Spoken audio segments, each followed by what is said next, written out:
നമസ്കാരം. എന്താണ് അവർ ചെയ്ത തെറ്റ്?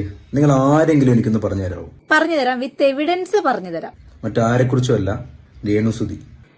രേണുസുതി സോഷ്യൽ മീഡിയ കത്തിച്ചുകൊണ്ടിരിക്കുന്ന കാലഘട്ടമാണ്. ഈ പുള്ളിക്കാരൻ അറിയാത്തവരായിട്ട് കുറച്ചുപേരെ ഉണ്ടാവുള്ളൂ എന്ന് കരുതുന്നു. എന്നാലും ഞാനിന്ന് ഇൻട്രൊഡ്യൂസ് ചെയ്തത് ഇപ്പൊ അടുത്ത് കഴിഞ്ഞു പോയ 2 ഇന്റർവ്യൂവിന്റെ അകത്ത് രേണുസുതിനെ എണ്ണച്ചട്ടിയിലിട്ട് വറുത്ത് കോരിയ അല്ലെങ്കിൽ വെള്ളം കുടിപ്പിച്ച ഒരു മുതലാണ് ഈ ഇരിക്കുന്ന മുതല്. ആ പുള്ളിക്കാരനാണ് ഇപ്പൊ സോഷ്യൽ മീഡിയക്കകത്ത് രേണുസുതിക്ക് സപ്പോർട്ടും കൊണ്ട് വന്നേക്കുന്നത്. വെള്ളപൂശാൻ, വൈറ്റ് വാഷ് അടിക്കാൻ എന്ന് തന്നെ പറയാം. അപ്പൊ എന്റെ വീഡിയോ ആദ്യമായിട്ട് കാണുന്ന ആൾക്കാരാണെങ്കിൽ സബ്സ്ക്രൈബ് ചെയ്യുക, ലൈക്ക് ചെയ്യുക, ഷെയർ ചെയ്യുക, കമന്റ് ചെയ്യുക. ഓക്കെ, രേണു ചേച്ചിയെ കുറിച്ചാണ് സംസാരിക്കുന്നത്. ഞാൻ രേണു ചേച്ചിയുമായിട്ടൊരു ഇന്റർവ്യൂ എടുത്തിട്ടുണ്ട്. കണ്ടായിരുന്നു, നല്ല ബേസ് ഇന്റർവ്യൂ ആയിരുന്നു. അതിലാണല്ലോ രേണുസുദിനെ ഇരുത്തി വെള്ളം കുടിപ്പിച്ചത്. നല്ല കുറുക്കി കൊള്ളുന്ന ക്വസ്റ്റ്യൻസ് ആയിരുന്നു. വന്ന കമന്റ് ബോക്സിലെ പൊങ്കാരകളും കണ്ടായിരുന്നു. ആ ഇന്റർവ്യൂ ഏകദേശം ഇനി ഒരു പാർട്ട് കൂടെ വരാനുണ്ട്. 2 പാർട്ട് വന്നു. ഭയങ്കര ചർച്ചാ വിഷയമായി. അതിന്റെ അടിയിൽ വരുന്ന കമന്റുകളൊക്കെ വളരെ ഹരാസ് ചെയ്തുകൊണ്ടുള്ള കമന്റുകളാണ്. ആരുടെ വീഡിയോന്റെ താഴെ വന്ന കമന്റുകൾ, നിങ്ങളുടെ വീഡിയോന്റെ താഴെ വന്ന കമന്റുകൾ വളരെയധികം ഹരാസ് ചെയ്യുന്നതായിരുന്നു. ബിക്കോസ് എന്താണ് കാരണം? നിങ്ങൾ അത്തരത്തിലുള്ള ക്വസ്റ്റ്യൻസ് ആണ് രേണുവിനോട് ചോദിച്ചത്. അതിനുള്ള മറുപടികളും രേണു കൊടുത്തത് പ്രേക്ഷകർക്ക് അത്ര സുഹിച്ചിട്ടില്ല എന്നുള്ളതാണ് ആ ഒരു കമന്റ് ബോക്സ് കണ്ടു കഴിഞ്ഞാൽ കാണാൻ സാധിക്കുന്ന സാമാന്യ ബുദ്ധിയുള്ള ഒരു വ്യക്തിക്ക് മനസ്സിലാവുന്നത്. ഭയങ്കര സോഷ്യൽ ബുള്ളിംഗ് നേരിടുന്ന രീതിയിലുള്ള കമന്റുകൾ തന്നെയാണ് രേണുസുതിക്കെതിരെ ആ വീഡിയോയുടെ അടിയിലും വന്നിരിക്കുന്നത്. എങ്ങനെയാണ് സഹോദര വരാതിരിക്കുക? എങ്ങനെയാണ് വരാതിരിക്കുന്നത്? ഇതാ ഈ ഒരു വീഡിയോ നോക്കാം. രേണുസുതി ഇപ്പടുത്ത് ദാസേടൻ കോഴിക്കോടിന്റെ കൂടെ അഭിനയിച്ചിട്ടുള്ളൊരു റീലാണിത്. എന്തോരം വികാരങ്ങളാണല്ലേ, എന്ത് വികാരങ്ങളാണ്! ഈ വികാരം കണ്ടു കഴിഞ്ഞാൽ സത്യം പറയാലോ, ടു ബി ഓണസ്റ്റ്, ബെഡ്റൂം സീന്റെ അകത്ത് ഭാര്യയും ഭർത്താവും കാണിക്കുന്ന പോലുള്ള കാണിപ്പീരാണ് ഒരു പബ്ലിക് പ്ലാറ്റ്ഫോമിൽ റീലാന്നും പറഞ്ഞിട്ട് കാണിക്കുന്നത്. ഈ ഒരു സോങ് ഉണ്ടല്ലോ, ഈ ഒരു സോങ് ഇതിന്റെ യഥാർത്ഥ വേർഷൻ എന്തായാലും ഇവരൊന്ന് പോയി കാണുന്നത് നന്നായിരിക്കുന്നതാണ് എനിക്ക് തോന്നുന്നത്. ആ ഒരു സോങ്ങും ഇവർ അഭിനയിച്ച ഒരു സന്ദർഭവും തമ്മിൽ ഒരു മത്തിക്കറിയും അലുവയും പോലെ ഉണ്ടെന്നൊക്കെ വേണമെങ്കിൽ പറയാം. ആ മുഖത്ത് മിന്നിമറിയുന്ന എക്സ്പ്രഷൻസ് നോക്കിക്കേ. ആ എക്സ്പ്രഷൻ കണ്ടാൽ നിങ്ങൾക്ക് ഏതുമായിട്ടാണ് റിലേറ്റ് ചെയ്യാൻ വേണ്ടി തോന്നുന്നത്? ഇങ്ങനത്തിലുള്ള ഈ ഒരു കെട്ടിപ്പിടുത്തവും ഉരുണ്ടുമറയിലുള്ള റീലുകൾ അല്ലാണ്ട് തന്നെ എത്രയോ ഡീസന്റ് ആയിട്ടുള്ള റീലുകൾ ഇവർക്ക് ചെയ്യാം. പക്ഷെ ഇവർക്ക് ഇതിനോടെ താല്പര്യമുള്ളൂ, ഇങ്ങനെയുള്ള തൊട്ടഭിനയിക്കുന്ന സീനുകളോടെ താല്പര്യമുള്ളൂ. ഇവർ ചെയ്യുന്നത് വെച്ചിട്ട് നമ്മൾ മനസ്സിലായ കാര്യമാണ് പറയുന്നത്. അത് കഴിഞ്ഞ് കുറച്ച് കഴിയുമ്പോൾ അന്യനും ഞാൻ തന്നെ, അമ്പിയും ഞാൻ തന്നെ എന്ന് പറയുന്നത് വലുതാ. താഴത്തെ വീഡിയോ ഒന്ന് നോക്കിക്കേ. ചേട്ടന്റെ സാധനങ്ങൾ പൊക്കി പിടിച്ചുകൊണ്ട് വന്നിട്ട് രക്തം പുരണ്ട ബാഗും കാര്യങ്ങളെല്ലാം കാണിച്ചിട്ട് ആളുകളിൽ നിന്ന് സിമ്പതി കളക്ട് ചെയ്തുകൊണ്ടിരിക്കുക. ഒരു വശം നെഗറ്റീവ് റീച്ച് കളക്ട് ചെയ്യുന്നു, മറുവശത്ത് സുച്ചേട്ടന്റെ പേര് വെച്ചിട്ട് അതിന് വൈറ്റ് വാഷ് അടിച്ചുകൊണ്ടിരിക്കുന്നു. ഇതാണ് അവർ ചെയ്യുന്നത്. പിന്നെ എങ്ങനെയാണ് അവരെ നെഗറ്റീവ് പറയാതിരിക്കുന്നത്? സഹോദരൻ തന്നെ പറ.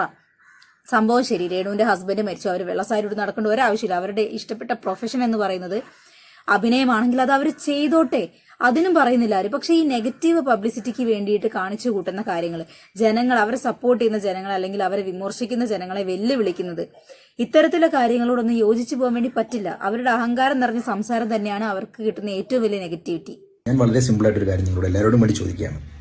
ഒരു സ്ത്രീ വളരെ സന്തോഷപൂർവ്വം അവരുടെ വിവാഹത്തിന് ശേഷം വളരെ സന്തോഷപൂർവ്വം അവരുടെ കുടുംബജീവിതം നയിച്ചുകൊണ്ട് പോകുന്നു. അതിനിടയിൽ യാദൃശ്യവശാൽ അല്ലെങ്കിൽ ദൈവത്തിന്റെ വിധി എന്നോണം അദ്ദേഹത്തിന്റെ ഭർത്താവ് മരണപ്പെടുന്നു. മോനെ, ഈ ഫിലോസഫീന്റെ ആവശ്യമൊന്നുമില്ല. നമുക്ക് ഈ കാര്യങ്ങളൊക്കെ അറിയാം. അവർ ഭയങ്കര ഡീസന്റ് ആയിട്ട് ജീവിച്ചു വന്ന 2 ആളുകളാണ്. അവർ അവരുടേതായ ലോകത്തായിരുന്നു. പെട്ടെന്ന് ഒരു സുപ്രഭാതത്തിൽ സുധിച്ചേട്ടൻ ആക്സിഡന്റിൽ മരിച്ചുപോയി. ശേഷം രേണുസുതി എന്ന് പറയുന്ന ആ സ്ത്രീ ഒരുപാട് ട്രോമയിലൂടെ കടന്നുപോയി. ഇതെല്ലാം സമൂഹത്തിന് അറിയുന്ന കാര്യമാണ്. ഇതെന്തിനാണ് ഇപ്പൊ ഇവിടെ പറയുന്നത്? അതിന്റെ ആ ഒരു പൊരുള് മനസ്സിലായില്ല. ആ സ്ത്രീയുടെ ഭർത്താവ് മരണപ്പെടുന്നു. നമുക്ക് എല്ലാവർക്കും അറിയാം, നമ്മുടെ എല്ലാവരുടെയും പ്രിയപ്പെട്ട അനശ്വരനായ കലാകാരനായിരുന്നു. ഓ, അതൊക്കെ ഞങ്ങൾക്കറിയാം, അനശ്വര കലാകാരനായിരുന്നു. ഇപ്പൊ ഇതിന്റെ ഇടയ്ക്ക് ഈ BGM കുത്തിക്കയറ്റാനുള്ള ആ ഒരു മനസ്സ് അതാരും കാണാണ്ട് പോരുത് കേട്ടോ. പുള്ളിക്കാരൻ രേണുസുതിനെ പെയിന്റ് അടിച്ചുകൊണ്ടിരിക്കുകയാണ്. എന്നാലും സുധിച്ചേട്ടനെ വിറ്റ് അവരൊരു BGM ഇട്ടിട്ട് മാർക്കറ്റിംഗ് നടത്താനുള്ള ഒരു അതിബുദ്ധി അതാരും കാണാതെ പോരുതേ. കൊല്ലം സുധിച്ചേട്ടൻ അദ്ദേഹം നമ്മൾ വിട്ടുപോയി. അദ്ദേഹത്തിന്റെ ഇഹലോക ജീവിതം ഏറ്റവും സന്തോഷപൂർണ്ണമായിട്ട് നമുക്ക് എല്ലാവർക്കും പ്രാർത്ഥിക്കാം. കരഞ്ഞു തീർക്കേണ്ടതിന്റെ അങ്ങേയറ്റം ആ സ്ത്രീ കരഞ്ഞു തീർത്തിട്ടുണ്ട്. നമുക്കെല്ലാവർക്കും അറിയാമല്ലോ, നമ്മൾ എത്രയോ കണ്ടതാണെല്ലാം. പിന്നീട് ഉപജീവനമാർഗം എന്ന രീതിയിൽ ആ സ്ത്രീ അവർക്കിഷ്ടപ്പെട്ട ഒരു തൊഴിൽ വളരെ സന്തോഷത്തോടു കൂടി ഒരു കൃത്യമായ ഒരു ഇണിങ്സിന് വേണ്ടി ഒരു കുടുംബത്തെ പോറ്റാൻ, 2 കുട്ടികളെയും അവരുടെ അമ്മയും അച്ഛനെയൊക്കെ പോറ്റാൻ വേണ്ടി അവർ ബുദ്ധിമുട്ട് ഇഷ്ടപ്പെട്ട ഒരു തൊഴിലെടുക്കുന്നു. എന്തിനാണ് ഇത്രത്തോളം അവരെ ഹരാസ് ചെയ്യേണ്ടത്? എന്താണ് അതിന്റെ ആവശ്യം? അവരെടുക്കുന്ന തൊഴിലിനാണോ അവരെ ഹരാസ് ചെയ്യുന്നത് എന്നുള്ളത് നിങ്ങൾ ആദ്യം ഒന്ന് സോഷ്യൽ മീഡിയ നോക്കി മനസ്സിലാക്കുന്നത് നന്നായിരിക്കും. അതൊക്കെ പോട്ടെ, ഇത്രയും നല്ല സൽഗുണ സമ്പന്ന വിശാല മനസ്കനായിരുന്നു നിങ്ങൾ എന്നുണ്ടെങ്കിൽ രേണു സുധി എന്ന് പറയുന്ന ഭർത്താവ് നഷ്ടപ്പെട്ട, സന്തോഷത്തിൽ ഇരിക്കുന്ന സമയത്ത് ഭർത്താവ് നഷ്ടപ്പെട്ട് ഇത്രയും യാതനകൾ അനുഭവിക്കുന്ന, കണ്ണീര് കുടിച്ച ഒരു സ്ത്രീനോട് പബ്ലിക്കായിട്ട് ഇരുന്ന് ചോദിക്കാൻ പറ്റുന്ന ചോദ്യങ്ങളൊക്കെയാണോ നിങ്ങളെ ഇന്റർവ്യൂക്കകത്ത് ആ സ്ത്രീനോട് ചോദിച്ചത്? അപ്പൊ നിങ്ങളല്ലേ രേണു സുധി എന്ന് പറയുന്ന ആ ഒരു സ്ത്രീനെ പച്ചയ്ക്ക് സമൂഹത്തിന് മുമ്പിലോട്ട് വലിച്ചു കീറാൻ വേണ്ടി ഓരോ ക്വസ്റ്റ്യൻസ് ചോദിച്ചിട്ട് അതിനകത്ത് കിട്ടുന്ന ഉത്തരങ്ങൾ പട്ടിക്ക് എല്ലുകൃഷ്ണൻ ഇട്ടുകൊടുക്കുന്ന പോലെ സോഷ്യൽ മീഡിയക്കകത്തോട്ട് ഇട്ടുകൊടുത്തത് ആരാണ്? നിങ്ങളൊക്കെ തന്നെയല്ലേ? കുറേയധികം യൂട്യൂബ് ചാനലുകളുടെ ഉടമസ്ഥർ അവരുടെ ഒരു കണ്ടന്റ് മെറ്റീരിയലാക്കി മാറ്റിയിരിക്കുകയാണ് രേണു സുധിയെ. പറയാതിരിക്കാൻ പറ്റില്ല. അതിപ്പോൾ ഞങ്ങളും യൂട്യൂബ് ചാനൽ, ഞങ്ങളും ഇന്റർവ്യൂ എടുത്താണ്. പക്ഷെ ഞങ്ങൾ ഇന്റർവ്യൂ എടുക്കുന്നതിനാൽ കൃത്യമായിട്ട് അവർക്കൊരു പേയ്മെന്റ് നൽകി. അപ്പൊ പേയ്മെന്റ് നൽകി കഴിഞ്ഞാൽ രേണു സുധീനെ എന്തും പറയാം, അവരെ കുറിച്ച് എന്ത് അപവാദവും ഇറക്കി വിടാം, എന്ത് വേണമെങ്കിലും തംബ്ലൈനിൽ വെക്കാം, എന്ത് വേണമെങ്കിലും കണ്ടന്റ് ആയിട്ട് നമുക്ക് യൂസ് ചെയ്യാം എന്നുള്ളതാണോ സഹോദരൻ പറഞ്ഞതിന്റെ പോലുള്ളത്? മനസ്സിലായിട്ടില്ല.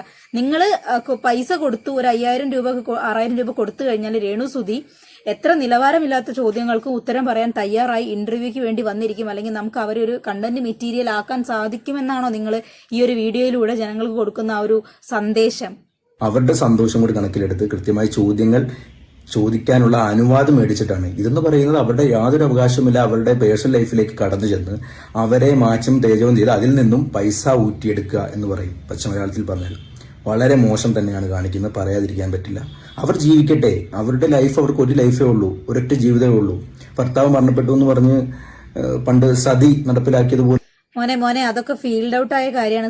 സതി പോലെ ആരും തീയില് ചാടാനോ ആത്മഹത്യ ചെയ്യാനോ ഒന്നും പറയുന്നില്ല. രേണു സുധി ജീവിക്കട്ടെ എന്ന് തന്നെയാണ് എല്ലാ യൂട്യൂബേഴ്സും പറയുന്നത്. അവരുടെ ഭാഗത്ത് നല്ലത് കാണുമ്പോൾ നല്ലത് ഉണ്ടെന്ന് തന്നെ എല്ലാവരും പറയും. പക്ഷെ അവർ കാണിച്ചു കൂട്ടുന്ന എല്ലാ സാധനങ്ങളും പോസിറ്റീവ് ആണെന്നുള്ളത് പറയാൻ വേണ്ടി പറ്റില്ല. കാരണം രേണു സുധീന്റെ അച്ഛൻ മരിച്ച സമയത്ത് അവരുടെ വീട്ടിലെ ചടങ്ങുകളും രേണുവിന്റെ വീട്ടിലെ ചടങ്ങുകളും രണ്ടായിരുന്നു. അത് നോക്കുന്ന സമയത്ത് നഷ്ടം എന്ന് പറയുന്ന ആ കിച്ചു എന്ന് പറയുന്ന പയ്യന് മാത്രമേ ഉള്ളൂ.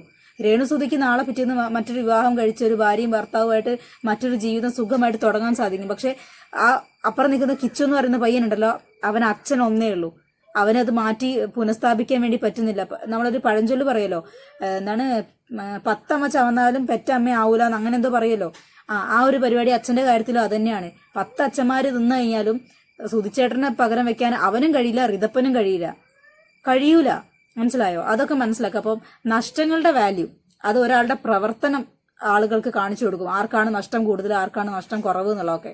പിന്നെ പോകുന്നിടത്തും വരുന്നിടത്തും ഒക്കെ ഈ ഓൺലൈൻ മീഡിയാസിനെ വെച്ചുകൊണ്ടിരുന്നു കഴിഞ്ഞാലും ആളുകൾ നെഗറ്റീവ് പറയും. ഈ നാട്ടിൽ ആദ്യമായിട്ട് വിധവയായ സ്ത്രീ ഒന്നുമല്ല രേണു സുധി എന്ന് പറയുന്നത്. ഒരുപാട് വിധവകൾ നമ്മുടെ സമൂഹത്തിൽ നമുക്ക് കൺമുമ്പിൽ തന്നെ ഉദാഹരണങ്ങൾ എടുത്തു പറയാൻ പറ്റുന്ന രീതിയിൽ ജീവിക്കുന്ന ആളുകളുണ്ട്. അവരൊക്കെ പേര് നാഴേക്ക് 40 വട്ടം പറഞ്ഞ് റീച്ചിന് വേണ്ടിയിട്ട് സോഷ്യൽ മീഡിയയിൽ കറങ്ങി നടക്കുകയല്ല ചെയ്യുന്നത്. സാധിക്കുന്ന കാര്യമില്ലല്ലോ. അവർ ജീവിക്കട്ടെ, അവരെ വെറുതെ വിടൂ. എന്തിനാണ് അവരെ ഉപദ്രവിക്കുന്നത്? എനിക്ക് അടുത്തറിഞ്ഞിടത്തുള്ള ഒരു പാവം ഒരു സ്ത്രീയാണ്. ആർക്കും യാതൊരു ഉപദ്രവം ഉണ്ടാക്കണമെന്നോ ആരെങ്കിലും ഉപദ്രവിക്കണമെന്നോ ആഗ്രഹിക്കാതെ സ്വന്തം ബോൾഡായിട്ട് സ്വന്തം കാര്യം നോക്കി ജീവിക്കുന്ന ഒരു സ്ത്രീ. അവർ ജീവിക്കട്ടെ, അവരെ വെറുതെ വിടും.